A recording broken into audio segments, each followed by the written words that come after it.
Hey garden friends, welcome back. This is April, and today I wanted to talk to you about some herbs.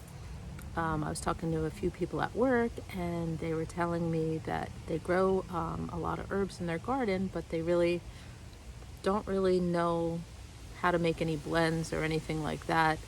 And I was thinking maybe there's like a lot of people that are like that. They said they would use basil, with pasta or tomato on tomatoes or whatever, but they didn't really know how to make any kind of blends. So I thought I would do a quick one today.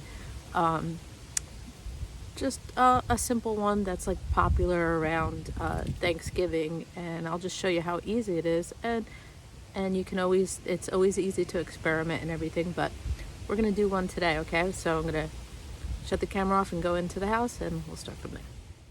Okay, so we're in the kitchen and we're going to help our friends make their first spice blend. They had a garden, but they're not really confident using the herbs that they have in their garden. They just didn't know what to do, and I think we all been there. And I thought this one would be a good one to start, especially this time of year, because it's great on all your fall favorites: turkey, chicken, stuffing, all your winter squashes, pumpkin.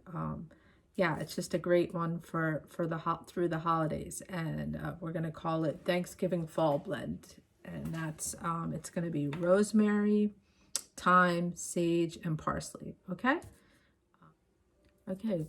One of the first things you're gonna do is just bring in your herbs, cut them, bring them in, and we need to dry them out.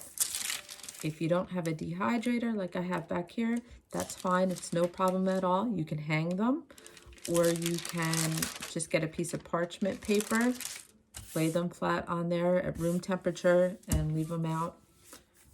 Probably take a day or two, and then you're good to go. Take the leaves off, and I like to put them in this little coffee grinder, or like if you have a chopper or whatever, put them in that. And that's pretty much it. Then it's just mixing them together. So like I said, we're doing the Thanksgiving blend. So you're gonna mix your rosemary, thyme, sage, and parsley. Mix it together. Here we go, for magic of YouTube here. Smells so good, just like Thanksgiving, okay? And there you go, that's it. See you next time.